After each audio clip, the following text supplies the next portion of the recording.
الذي ستسمعنا أخي العزيز، هل سنخرج من الغزل إلى شيء آخر؟ نعم، ليش لا، وضروري نخرج. هذا اللي كيف. أكيد. شفت الحياة ضغوطاتها، أكيد. مطباتها، تقلباتها، أحيانا تجبر الواحد إنه إجباري إنه يعيش متأزم، يعيش مكشر، يعيش وهذا مش صح. نحن لازم نرمي المواقف السلبية وكل حاجة مؤلمة سوداء في حياتنا خلف، لكي لا تزيح أو لكي لا نكدر عيشنا، يعني توقف حياتنا، تثبط حياتنا. يعني لازم نركز على الاشياء الحلوه في حياتنا علشان تستمر الحياه بشكل جميل جدا، يكون جميلا. ترى الوجود جميلا.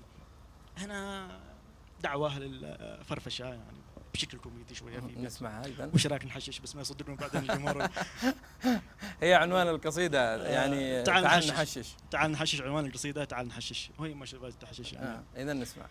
تعال نفرفش او ندردش ولا اقول حتى نحشش، نكسر الحزن العميق بابتسامة يا رفيق، نقهر هموم المساء ونترك الضحكة تفيق. تعال خربش ودي أسمع شيء جديد، ابتسامة ولا نكتة، وينه الوجه السعيد والغاز الحريق، كل نكتة منها يذوب الجليد.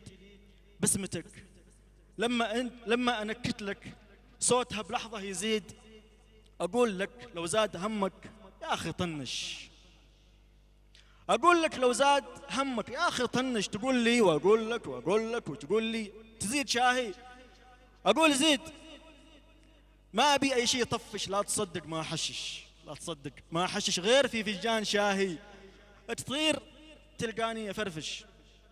يا أخي كل حاجة تحوش، يا أخي كل حاجة تحوش. تذكر بتشرين كنا يوم ذاك الطير غنى وانت معنا، أوف لو أنك نسيت والله بزعل. عالزمن الحلو الأول ليش مر من ذا الطريق، يا عسى فرحك يفيق. أنت وأنت وأنتم، أنت وأنت وأنتم، اضحكوا ضحكات تربش، خلوا كل محزون مغتم بس لو لحظة يفرفش، نزرع بوجهه ابتسامة ونطرد الهم وظلامه، حية بالوجه المربش. لو تطوف ذيك المقاهي هذا ساهي هذا لاهي، هذا همه كاس شاهي، تطغى على وجه المقاهي كل أمور الناس تنفش، والتحاليل العميقة وانت لو رايك عميق تلقى حتى اللون باهي، لا تشيل ما لا تطيق، وكافي لو تاكل مقرمش يا حلاقتك يا صديق.